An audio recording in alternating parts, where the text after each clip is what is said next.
ଗତକାଲି ଥିଲା ମହାଷ୍ଟମୀ ପୂଜା। ଆମ ଆଶ୍ରମରେ ପ୍ରତିବର୍ଷ ମହାଷ୍ଟମୀ ପୂଜା ଅନୁଷ୍ଠିତ ହୁଏ। ଏଇ କଥା ମୁଁ ପିଲାଦିନୁ ଜାଣିଛି ଆଉ ପିଲାଦିନୁ ଦେଖି ଆସିଛି। ମୋ ମନରେ ସବୁବେଳେ ଗୋଟେ ପ୍ରଶ୍ନ ଥାଏ, ଦୁଇଟା ମହାଷ୍ଟମୀ କ'ଣ? କିନ୍ତୁ ଏତେ ବେଶୀ କଥା ପିଲା ବୟସରେ ମୁଁ ଜାଣିନଥିଲି। ଧୀରେ ଧୀରେ ବଡ଼ ହେଲା ପରେ ଜାଣିଲି ଗୋଟିଏ ବାସନ୍ତିକ ଦୁର୍ଗା ପୂଜା ଆଉ ଗୋଟେ ଶାରଦୀୟ ଦୁର୍ଗା ପୂଜା। ଜୀବନ ଜଞ୍ଜାଳ ଭିତରେ ଦିଅଁ ଦେବତା ପୂଜା କରିବା ପାଇଁ କେତେବେଳେ ବି ମୁଁ ସମୟ ପାଇନଥିଲି। ତା ବୋଲି କ'ଣ ମୁଁ ଦିଅଁ ଦେବତାଙ୍କୁ ଭୁଲି ଯାଇଥିଲି ନା କ'ଣ? ନା ଅନ୍ତରରେ ସ୍ମରଣ କରିନଥିଲି? ସେମିତି ନୁହେଁ। କୌଣସି ଔପଚାରିକତା ମୁଁ କରିପାରୁନଥିଲି। ଏଇ ବର୍ଷ ପ୍ରଥମ କରି କାହିଁକି ମନ ହେଲା, ସାର୍ଙ୍କୁ ମୁଁ କହିଲି, ମନ ହେଲା ଏଇଥିପାଇଁ ଯେ ବୋହୂମାନେ ଅଛନ୍ତି, ଅରୁଆ ଉଷୁନା ବାରି ହେଉଛି, ନ ଖାଇଲେ ବି କାମର ଚାପ ନାହିଁ, ଏମିତି ଆଉ। ସାର୍ଙ୍କୁ ମୁଁ କହିଲି, ସାର୍ ମୁଁ ଯେଉଁ ନବରାତ୍ର କରିବି। ସାର୍ କହିଲେ, ନବରାତ୍ର ତ କିଛି ଆମର ନୁହେଁ ଲୋ ମା, ଆମର 16 ପୂଜା। ଯଦି କରିବୁ କର। ମୁଁ କହିଲି, ସାର୍ କ'ଣ କେମିତି କରିବି? ନା ତୋର ଯାହା ମନ ହେଉଛି ତୁ କର। ସେଇଠି ମୁଁ ଭାବିଲି 16 ପୂଜା 16 ଦିନ ମୁଁ ଘରେ କିଛି ଖାଇବିନି, ଆଶ୍ରମରେ ଖାଇବି, ଆଉ ସବୁଦିନ ଆଶ୍ରମକୁ ଯିବି। ସେତେବେଳେ ଆମ ଘରେ ପ୍ରବଳ ଫୁଲ ଫୁଟୁଥିଲା। ବର୍ଷା ଦିନ ମନ୍ଦାର ଫନ୍ଦାର ସବୁ ଫୁଟୁଥିଲା। ସବୁଦିନ ମୁଁ ଘରେ ଠାକୁରଙ୍କୁ ଫୁଲ ଦେବା ସହିତ ମାଆଙ୍କ ପାଇଁ ଗୋଟେ ମନ୍ଦାର ମାଳ କରିକି ନେଉଥିଲି। ଆଉ ଯଦି କେଉଁଦିନ କରି ନ ପାରୁଥିଲି, ମୋର ଝିଅ ବୋହୂ ସହଯୋଗ କରୁଥିଲେ, ଇଏ ବି ଫୁଲ ତୋଳିକି ଆଣୁଥିଲେ। ଏ କଥା ମୁଁ ବାରମ୍ବାର କହିଛି ଯେ ମୁଁ ଯାହା ବି କରିଛି ମୋ ପରିବାରର ସମ୍ମତିରେ ଆଉ ସହଯୋଗରେ ହିଁ କରିଛି। ତେଣୁ ଏତେ ବର୍ଷ ପରେ ମୁଁ ଏମିତି ଗୋଟେ ପୂଜା କରିବାକୁ ଚାହିଁବାରୁ, ପୂଜା ବୋଲି ତ କିଛି ନୁହେଁ, ସବୁଦିନ ମୁଁ ଆଶ୍ରମ ଯିବି, ମୋତେ କିଏ ହେଲେ ଟିକେ ଆଶ୍ରମ ନେଇଦେବେ। ଆଉ ମୁଁ ସବୁଦିନ ଗଲାବେଳେ ଖାଲି ହାତରେ କ'ଣ ମାଆଙ୍କ ପାଖକୁ ଯିବି? ଘରେ ଯେହେତୁ ଏତେ ଫୁଲ ଅଛି, ମୁଁ ମାଳଟିଏ ଗୁନ୍ଥିକି ନେବି। ଆଉ ଏଇଥିରେ ବି ମୁଁ 16 ଦିନ ଯାକ ସଫଳ ହେଇଥିଲି। ପ୍ରତ୍ୟେକ ଦିନ ମୁଁ ଗୋଟେ ଗୋଟେ ମାଳ କରିଥିଲି। ଏଇଠି ଦେଖନ୍ତୁ ଆମର ଆଶ୍ରମରେ ଯେଉଁଠି ପୂଜା ହେଉଥିଲା ମାଆଙ୍କର, ସବୁଦିନ ତ ଆମେ ଯାଉଥିଲୁ, ସେଇଠି ଆଶ୍ରମରେ ପ୍ରସାଦ ପାଉଥିଲୁ। ଆଉ ମାଆଙ୍କ ପାଖରେ ଚଣ୍ଡୀପାଠ ହେଉଥିଲା, ଶୁଣୁଥିଲୁ, ନିଜେ ବି ପଢ଼ୁଥିଲୁ, ଆସୁଥିଲୁ। ଆଉ ସେ ଦିନ ଗୁଡ଼ାକ ମୋତେ ଏତେ ଭଲ ଲାଗିଥିଲା, ମୁଁ ଯେଉଁଟା ଭାଷାରେ ବର୍ଣ୍ଣନା କରିପାରିବିନି। ଆଉ ମୋର ତ ଏବେ ୟୁଟ୍ୟୁବ୍ କରିବା ପରେ ଗୋଟେ ଅଭ୍ୟାସ ହେଇଯାଇଛି, ମୁଁ ଯାହା କଲେ ବି ଭିଡ଼ିଓଟା କରିଥାଏ। ଯଦି ଇଚ୍ଛା ହୁଏ ବା ଉପଯୁକ୍ତ ଲାଗେ, ଭିଡ଼ିଓ ସେୟାର କରେ, ଆପଣମାନଙ୍କୁ ଜଣାଏ। ଯଦି ଲାଗେ ଭିଡ଼ିଓଟା ଆପଣଙ୍କୁ କହିବାର କିଛି ଆବଶ୍ୟକତା ନାହିଁ, ତାହେଲେ ମୁଁ କିଛି କହେନି। ଆଉ ମାଳ ଗୁନ୍ଥିବାର ଏଇ ଷ୍ଟାଇଲଟା ଆପଣମାନେ ପରିଚିତ ହେଇସାରିବେଣି। ମୁଁ ମାଳଟେ ଗୁନ୍ଥି ସାରିବା ବେଳକୁ ଯିଏ ହେଲେ ବହୁ ଜଣେ ଆସି ପଚାରନ୍ତି, ନହେଲେ ମୁଁ ଡାକଟେ ମାରେ, ମାଳ ଗୁନ୍ଥି ସାରିଲିଣି ରେ, କିଏ ମୋର କରିବ କି ଭିଡ଼ିଓ? ଅପେକ୍ଷା କରେ, ଯଦି ଆସିଲେ ଭଲ କଥା, ନହେଲେ ନାହିଁ ମୁଁ ଉଠିଯାଏ। ଏମିତି ସରୁ ମାଳ ମୁଁ ସବୁବେଳେ ଠାକୁରଙ୍କ ପାଇଁ କରେ, ଆଉ ମନ୍ଦାର ମାଳ ମୁଁ ମାଆଙ୍କ ପାଇଁ ନିଏ। ଏଇଠି ଦେଖନ୍ତୁ ଆଶ୍ରମରେ କେମିତି ପଙ୍ଗତ ଚାଲିଛି। ହଁ, ଏଇଭଳିଆ ମୁଁ ସେଇ ଯେଉଁ 16 ଦିନର ସବୁ ମାଳର ବି ଭିଡ଼ିଓ କରିଥିଲି। ଆଶ୍ରମର ଏମିତି ବିଭିନ୍ନ ମୁହୂର୍ତ୍ତକୁ ବି ମୁଁ ଭିଡ଼ିଓରେ ଧରି ରଖିଥିଲି।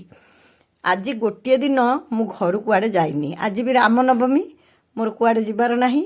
ଭାବିଲି ମୋ ଦୁଇଟାକ ଫୋନ୍ ୟା ଭିତରେ ପୁରା ଫୁଲ୍ ହେଇଗଲାଣି ମେମୋରି। ମୋତେ ସେଗୁଡ଼ା ଏତେ ଆସୁନି।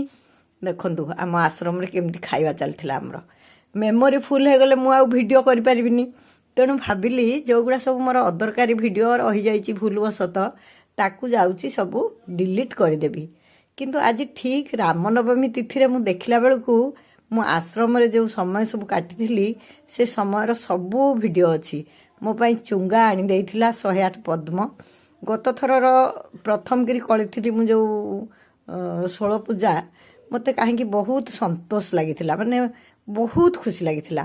16 ଦିନ ଯାକ ମୁଁ ନିଷ୍ଠାର ସହିତ କରିବା ପାଇଁ ସୁଯୋଗ ପାଇଲି। ସବୁ କଥା ଭାବିବା ଆଉ କରିବା, ପୁଣି କରିବା ପାଇଁ ସୁଯୋଗ ପାଇବା ଗୋଟେ ଗୋଟେ ଅଲଗା କଥା। ଏଇ କଥା ମୁଁ କହିଲିନି, ମୁଁ ଯେତେବେଳେ ବି ମାଳ ଗୁନ୍ଥେ ଏମିତି ଫଟୋଟେ କରିଥାଏ, ଭିଡ଼ିଓଟେ। ଆଉ ସବୁଦିନ ମୁଁ ମାଳଟି ନେଉଥିଲି, ମାଆଙ୍କୁ ପିନ୍ଧେଇ ଦେଲା ପରେ ପୁଣି ଗୋଟିଏ ଫଟୋ ଉଠେଇକି ବା ଟିକିଏ ଭିଡ଼ିଓ କରିକି ରଖୁଥିଲି। ଭାବନାରେ ବି ଥିଲା ଯେ ଏଇ ଭିଡ଼ିଓଟି ଆପଣମାନଙ୍କୁ ମୁଁ ଦେଖେଇବି। ସେଠି ଆମର ଅଖଣ୍ଡ ଦୀପ ଜଳୁଥିଲା। ସେଟା ଗୋଟେ ଆଧ୍ୟାତ୍ମିକ ପରିବେଶ ସବୁବେଳେ ହିଁ। ସେତେବେଳେ ଆହୁରି ଟିକେ ବେଶୀ ଯେମିତି ପୁରୀ ଉଠୁଥିଲା ସେ ପରିବେଶଟା। ଆଉ ଆମେ ଗହଳି ବି ଅଧିକ ଥିଲା, କାହିଁକିନା ଯେଉଁମାନେ ସବୁ ଆମେ ପୂଜା କରୁଥିଲୁ, ଅନ୍ୟବେଳେ କିଏ ଯୋଗ କରିବାକୁ ଯାଆନ୍ତି, କିଏ କେଉଁଥିପାଇଁ ଯାଆନ୍ତି, କାହାର କାହା ସାଙ୍ଗେ ଭେଟ ହୁଏ, ଭେଟ ହୁଏନି। କିନ୍ତୁ ସେତେବେଳେ କ'ଣ ଗହଳିଟା ପୁରା ରହୁଥିଲା, ସାଙ୍ଗ ହେଇକି ବସିକି ଖାଉଥିଲୁ। ଆଉ ମାଆଙ୍କର ସାଜସଜା ସାଙ୍ଗରେ ଜଗନ୍ନାଥଙ୍କୁ ବି ସାଜସଜା କରାହେଉଥିଲା। ସେ ବର୍ଷା ଦିନ ହେଇଥିବାରୁ ପ୍ରଚୁର ତୁଳସୀ ଫୁଟୁଥିଲା, ତୁଳସୀ ବି ଥିଲା ଘରେ। ଆଉ ମୁଁ ସବୁଦିନ ମାଳ କରିବା କଥା କହିଥିବାରୁ କିଏ ଇଏ ତୁଳସୀ ତୋଳି ଦେଉଥିଲେ ବୋହୂମାନେ। ମୁଁ ଯଦି ଅଧା ମାଳ ଗୁନ୍ଥିକିରି କେଉଁ କାମରୁ କିଏ ଡାକିଲା କି କ'ଣ କାମ ପଡ଼ିଲା, ସେମାନେ ଆସି ମାଳ ଟିକେ ପୁରା କରିଦେଉଥିଲେ। କେଉଁଦିନ ମୁଁ କାହା ସାଙ୍ଗେ ଯିବି ତାର ବ୍ୟବସ୍ଥା କରୁଥିଲେ। ଏମିତି ହେଇକି 16 ଦିନ ବହୁତ ଖୁସିରେ କଟି ଯାଇଥିଲା।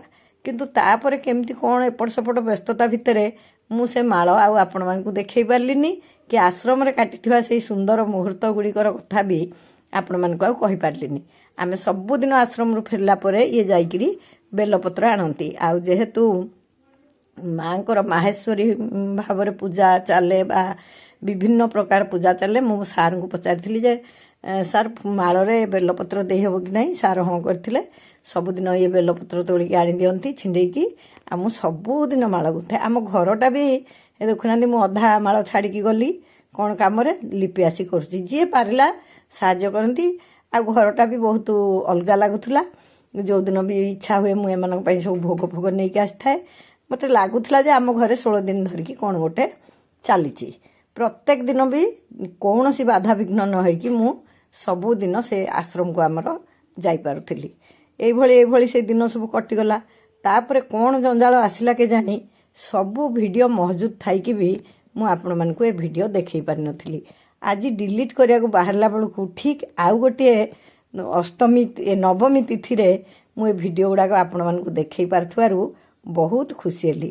ପ୍ରକୃତରେ ପିଲାଟି ଦିନୁ ମୁଁ ଜାଣିଥିଲି ବାସନ୍ତିକ ଦୁର୍ଗାଷ୍ଟମୀରେ ଆମର ସେଠି ପୂଜା ହୁଏ। ବହୁତ ଥର ମୁଁ ଆଙ୍କ ସାଙ୍ଗରେ ଆମ ଆଶ୍ରମକୁ ଯାଇଛି। ସେତେବେଳେ ତ କିଛି ସୁବିଧା ନଥିଲା। ଆମର ଗୋଟେ କାଇନେଟିକ୍ ହୁଣ୍ଡା ସ୍କୁଟର ଥିଲା। ମୋ 4 ପିଲାଙ୍କୁ ନେଇକି ମୁଁ ସେଥିରେ ଆଶ୍ରମ ଯାଇଛି। ସବୁବେଳେ ନିର୍ବିଘ୍ନରେ ଯାଇକି ଆସିଛି। ସେସବୁ ବହୁତ ଅନୁଭୂତିର କଥା। ଆଉ କେତେବେଳେ ସମୟ ସୁବିଧା ହେଲେ କହିବି।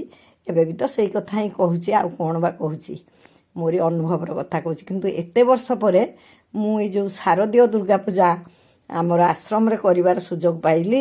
ଆଉ ପ୍ରତିଦିନ 16 ଦିନ ଯାକ ମାଙ୍କ ପାଇଁ ଗୋଟେ ଗୋଟେ ମାଳ କରିଥିବାର କ'ଣ ବା ମୁଁ ମାଙ୍କୁ ଦେବି। ମୁଁ ସବୁବେଳେ ଭାବେ କେଉଁ ଦିଅଁ ଦେବତାଙ୍କୁ ମୁଁ କ'ଣ ଦେବି। ସେଇଥିପାଇଁ ହିଁ ମୁଁ ଫୁଲଟିଏ ତୋଳିକି ଫୁଲହାରଟିଏ ଗୁନ୍ଥେ। ଆଉ ସେଇଟା ହିଁ ମୋତେ ସବୁଠୁ ଆନନ୍ଦ ଦିଏ। ଏଥର ମୁଁ 16 ଦିନ ଯାକ ମାଳ ଗୁନ୍ଥିକି ଦେଇପାରିକି ନିଜକୁ ବହୁତ ଧନ୍ୟ ମନେ କରିଥିଲି।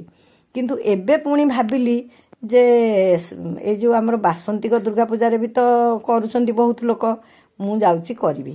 ଏଇଆ ଭାବିକି ଆରମ୍ଭ କଲି। ଆରମ୍ଭ କରିକି ପ୍ରଥମ ଦିନ ଠିକ୍ 2 ଦିନ ଥିଲା, ମୁଁ ଭାବିବାର 2 ଦିନ ଥିଲା, ମାଳି ପଡ଼ିକି ଦାନ୍ତ ଭାଙ୍ଗିଲା, ମନ ଦୁଃଖ ହେଲା। ତଥାପି ଏଇଟା ଆମର ଯେଉଁ ନବମୀ ଦିନ ଯେଉଁ ପିଲାମାନଙ୍କୁ ପୂଜା କରାଯାଏ, ଝିଅମାନଙ୍କୁ ଦିଆଯାଏ, ସମସ୍ତେ ବିଭିନ୍ନ ପ୍ରକାର ଉପହାର ଆଣିଥିଲେ। ଆଉ ସେଠି ଛୋଟ ଛୋଟ ଝିଅମାନଙ୍କୁ ଆଣିକି ପୂଜା ଅର୍ଚ୍ଚନା ହେଇଥିଲା। ଆଉ କାର୍ତ୍ତିକ ବି ଆସିଥିଲେ ସେଠିକି। ଆମେ ଯାଇକି, ମୋର ତ ଗୋଟେ ଦୁର୍ବଳତା, ମୁଁ ଯାହା ଓଷା ଉପାସ କଲେ ବି ଚାହା କଫିଟା ପିଇ ଦେଉଛି। ଚାହା କଫି ଛାଡ଼ିକି ମୁଁ ରହିପାରୁନି। ଦେଖିବା, ଚେଷ୍ଟା କରିବି। କ୍ଷୀର ଚାହାଟା ଛାଡ଼ି ଦେଇଛି, କିନ୍ତୁ ଏବେ ନାଲି ଚାହା ଆଉ କଫି ପିଉଛି। କାର୍ତ୍ତିକ ଆସିଥିଲେ, ସେଇଠୁ ଆସିକି ସେଇଠି ଫେରିଗଲେ। ଯିବା ବେଳକୁ ଆମେ ସମସ୍ତେ ବାହାରକୁ ଯାଇକି କଫି ପିଇଥିଲୁ। ସବୁଦିନ ମାଙ୍କର ଏଇ ସଜ୍ଜିତ ଫଟୋ ଆଉ ମୁଁ ଗୁନ୍ଥୁଥିବା ମାଳର ଭିଡ଼ିଓ ମୁଁ କରିଥାଏ, କିନ୍ତୁ ଆପଣମାନଙ୍କୁ ଦେଖାଇ ପାରିନଥିଲି। ଆଜି ଠିକ୍ ପୁଣି ବାସନ୍ତିକ ଦୁର୍ଗା ପୂଜାର ଆଜି ନବମୀ। ହେଇଠି ପୁରା ଦେଖୁନାହାନ୍ତି ଝିଅମାନଙ୍କର ପୂଜା ହେଉଛି, ନବଦୁର୍ଗା ପୂଜା ଆମର ଆଶ୍ରମରେ ହେଇଥିଲା। ଆଜି ସେଇ ନବମୀ ଦିନ ପୁଣି ମୁଁ ଏ ଭିଡ଼ିଓଟି ପାଇବା ଆଉ ଆପଣମାନଙ୍କୁ ପାଖରେ ପହଞ୍ଚାଇବା ମୋତେ ଗୋଟେ ଅଦ୍ଭୁତ ସଂଯୋଗ ଭଳିଆ ଲାଗିଲା। ସେଇଥିପାଇଁ ମୁଁ ଭାବିଲି ଯେ ନାଇଁ, ନିଶ୍ଚୟ ଆଜି ମୁଁ ଏ ଭିଡ଼ିଓ ଆପଣମାନଙ୍କୁ ଦେବି। ଆଉ ଏ ବର୍ଷର ଯେଉଁ ବାସନ୍ତିକ ଦୁର୍ଗା ପୂଜା କଥା କହୁଛି ଶୁଣନ୍ତୁ। ମୁଁ ଠିକ୍ କରିବି ବୋଲି ମନରେ ଭାବିଲି, ମୁଁ କରିବି, ଏଇଟା ବି କରିବି ଭାବିଛି। ମାଳି ପଡ଼ିଗଲା, ଦାନ୍ତ ଭାଙ୍ଗିଗଲା, ନାତି। ସେଠୁ ଭାବିଲି ନାତି ପଡ଼ିଗଲା, ଦାନ୍ତ ଭାଙ୍ଗିଗଲା ବୋଲି କ'ଣ ମୁଁ ଗୋଟେ ପୂଜାଟେ କରିବି କହିଥିଲି, କରିବିନି କି? ହଉ କରିବି। ଠିକ୍ ପ୍ରଥମ ଦିନଟା ମୁଁ ଅପାଙ୍କ ସାଙ୍ଗେ ପଳେଇଲି ପୁରୀ। ପୁରୀରେ ଅଭଡ଼ା ଖାଇଦେଲି, ପଳେଇ ଆସିଲି। ଦ୍ୱିତୀୟ ଦିନଟା ପଖାଳ ଦିବସ ପଡ଼ିଥିଲା, ଗଲି ଭାରି ଆମରି ଏଇ ଆଶ୍ରମକୁ। ସେଠି ଅଭଡ଼ା ପଖାଳ ଖାଇଦେଲି, ଆଇଲି ଭାରି। ତାପର ଦିନଟା ପଡ଼ିଲା ଆମର ଚର୍ଚ୍ଚିକାରେ ଗୋଟେ ଯାଚଙ୍ଗା ଥିଲା ଆମର, ସେଠିକି ଗଲୁ ସେ ଭୋଜି ଭାତ କରିବାକୁ। ସେଠି ଖାଇଦେଲି, ପଳେଇ ଆଇଲି। ଆଉ କିଛି ବାଧା ଜାଣିପାରିଲିନି। କିନ୍ତୁ ତା ପରଦିନଠୁ, ତୃତୀୟଠୁ ଇଏ 6 ଦିନ, ଆଜି ତ ନବମୀ, ଇଏ 9 ଦିନ ମୋତେ ଗୋଟେ ପରୀକ୍ଷା ଭଳିଆ ଲାଗିଲା। ଯାହା ହଉ ମୁଁ ଠିକ୍ କରିଥିଲି ଯେ ଯଦି ଆଶ୍ରମ ଯିବି, ଯାହା ଥିବ ସେଠି ଖାଇବି, ବା ପୁରୀ ଯିବି କି କେଉଁ ମନ୍ଦିରକୁ ଯିବି, ଯାହା ଥିବ ଖାଇବି। କିନ୍ତୁ ଘରେ ରହିଲେ ମୁଁ ଘର ରୋଷେଇରୁ ଖାଇବି ନାହିଁ। କିନ୍ତୁ ଏଇ 6 ଦିନ ଯାକ ମୋତେ ଆଉ କୁଆଡ଼େ ଯିବାର ସୁଯୋଗ ମିଳିଲାନି। ମଝିରେ ଅପାଙ୍କର ଏଇ ଯେଉଁ ଫଙ୍କସନ୍କୁ ଯାଇଥିଲି, ସେଠି ମିଠା ସାଲାଡ଼ ଘରିକା ଖାଇଥିଲି। ଯାହା ହଉ ଆଜି ନବମ ଦିନରେ ମୁଁ ପଦାର୍ପଣ କରିକି ମୋର ଯାତ୍ରାଟାକୁ ସଫଳତାର ସହିତ କରିପାରିଛି। ଆମର ବାବାଇ ସେ ତ ଅତି ମାତୃଭକ୍ତ ନା, ମୁଁ ତାକୁ ଚିଡ଼ଉଛି ସବୁବେଳେ, ମୁଁ ତୁ କ'ଣ ବେଶୀ ମାତୃଭକ୍ତ? ହଁ, ଏଥର ଦଶମୀରେ ପଡ଼ିଥିଲା ଗୁରୁବାରେ ସୁଦଶା ବ୍ରତ, ଆମେ ଆଶ୍ରମରେ ହିଁ ସୁଦଶା ବ୍ରତ କରିଥିଲୁ। ଆଉ ବାବାଇଟା ବି ଫଳ ମୋଠୁ ବି ସେ ଆହୁରି ବେଶୀ ନିଷ୍ଠାର ସହିତ କରିଛି। ମୁଁ ତ ଚାହା କଫି ଆଡ଼ୁ ସାଡ଼ୁ ଖାଉଛି, ସେ କିନ୍ତୁ କେବଳ ଫଳ ଖାଇକି ଅଛି। ତାର ବି ଆଜି ସରିଲା। ଆଜି ପୁଣି ଏ ଭିଡ଼ିଓଟି ପାଇଲି, ମୋ ମନ ବହୁତ ଖୁସି। ମା ସମସ୍ତଙ୍କୁ ଆଶୀର୍ବାଦ କରନ୍ତୁ। ସଂସାରର ଏ ଘଡ଼ିସନ୍ଧି ମୁହୂର୍ତ୍ତରେ ସମସ୍ତଙ୍କ ପ୍ରତି ତାଙ୍କର ଶୁଭ ଆଶିଷ ଧାରା ଝରି ପଡ଼ୁ। ଆଉ ଆମେ ସମସ୍ତେ ବି ତାଙ୍କର ଆଶିଷକୁ ପାତ୍ରତା ଆମର ରହୁ, ଯେମିତି ତାଙ୍କ ଆଶିଷ ଆମକୁ ପ୍ରାପ୍ତ ହେବ। ଆଉ ମୁଁ ଏମିତି ଯେଉଁ ପାଗଳାମି ସବୁ କରୁଛି ଏବେ, ଏ ଓଷା କରିବି, ଏମିତି କରିବି, ସେମିତି ଖାଇବି, ମୋର ଗୋଟେ ଧାରଣା ନିଜର ଖାଇବା, ନିଜର ରହିବା ଜାଗା ଏସବୁରେ ଟିକେ ଟିକେ ପରିବର୍ତ୍ତନ ଆଣିଲେ ଏଇ ବୟସରେ ଅନ୍ତତଃ ଜୀବନ ଜିଇବା ପାଇଁ ଗୋଟେ ଅଲଗା ଖୋରାକ ମିଳେ, ଆଉ ମନରେ ଗୋଟେ ଭାବନାରେ ପରିବର୍ତ୍ତନ ଆସେ। ସେମିତି ଏଇ ଅଖଣ୍ଡ ଦୀପର ଆଲୁଅ ପରି ସମସ୍ତଙ୍କ ଜୀବନ ଆଲୋକିତ ହେଉ, ସମସ୍ତେ ସୁଖରେ ଶାନ୍ତିରେ ଆଉ ଆନନ୍ଦରେ ରୁହନ୍ତୁ। ଆଜି ଆଉ ଗୋଟେ ମା ଦୁର୍ଗାଙ୍କର ନବମୀ ତିଥି, ଆଜି ଶ୍ରୀରାମଙ୍କ ଜନ୍ମଦିନ। ଆଜି ସଂଯୋଗବଶତଃ ମୋ ସାନ ଭାଇର ବି ଆଜି ଜନ୍ମଦିନ ପଡ଼ିଛି। ସେ ତାକୁ ବି ମୁଁ ଶୁଭକାମନା ଜଣାଉଛି। ଆଉ ସାର୍ଙ୍କୁ ମୁଁ କୋଟି ପ୍ରଣାମ ଜଣାଉଛି। ମୁଁ ସବୁବେଳେ କହେ ଆଶ୍ରମରେ ସାର୍ ଆମମାନଙ୍କର ଯେମିତି ଯତ୍ନ ନିଅନ୍ତି, କିଏ କ'ଣ ଓଷା କରିଛି, କିଏ କ'ଣ ଖାଇଛି ନ ଖାଇଛି, ପାଖରେ ବସିକି ଆମକୁ ଯେମିତି ଖୁଆନ୍ତି, ତାଙ୍କ ଭିତରେ ଗୋଟେ ମାତୃ ସମ ଗୋଟେ ସ୍ନେହର ଧାରା ଆମେମାନେ ଉପଲବ୍ଧି କରୁ। ଆଉ ସବୁବେଳେ ତ ମୁଁ ଆଶ୍ରମକୁ ଯିବାକୁ ଭଲ ପାଏ। ସାର୍ଙ୍କ ଆନ୍ତରିକତାକୁ ମୁଁ ସବୁବେଳେ ଝୁରୁଥାଏ। ଏଥର କିନ୍ତୁ ମାତ୍ର ଗୋଟିଏ ଦିନ ପାଇଁ ମୁଁ ଯାଇପାରିଥିଲି, ସେଥିପାଇଁ ଏଇ ପୁରୁଣା କଥା ସବୁକୁ ମନେ ପକାଉଥିଲି। ଯୋଗକୁ ବି ହାବୁଡ଼ି ଗଲି, ଆଉ ଆପଣମାନଙ୍କୁ ବି କହିଦେଲି। ଆଉ ସବୁବେଳେ ସାର୍ଙ୍କର ଯେଉଁ ଆଶୀର୍ବାଦ, ଶୁଭ ଆଶୀର୍ବାଦ ଆମ ପ୍ରତି ରହିଥାଉ। ଆମ ଭିତରେ ଗୋଟେ ଚେତନା ଆସୁ, ଆମେ ସମସ୍ତେ କେମିତି ସଂସାରରେ ଶାନ୍ତିରେ ଆମର ସମୟ ଅତିବାହିତ କରିବା। ସେଥିପାଇଁ ଆମକୁ ଜଗତଜନନୀ ମା ଶକ୍ତି ଦିଅନ୍ତୁ। ଆଉ ସେଇ ବାଟରେ ଅଗ୍ରସର ହେବା ପାଇଁ ବାବା ଠାକୁରେ ସାର୍ ଆମର ପଥ ପ୍ରଦର୍ଶକ ହେଇ ରୁହନ୍ତୁ।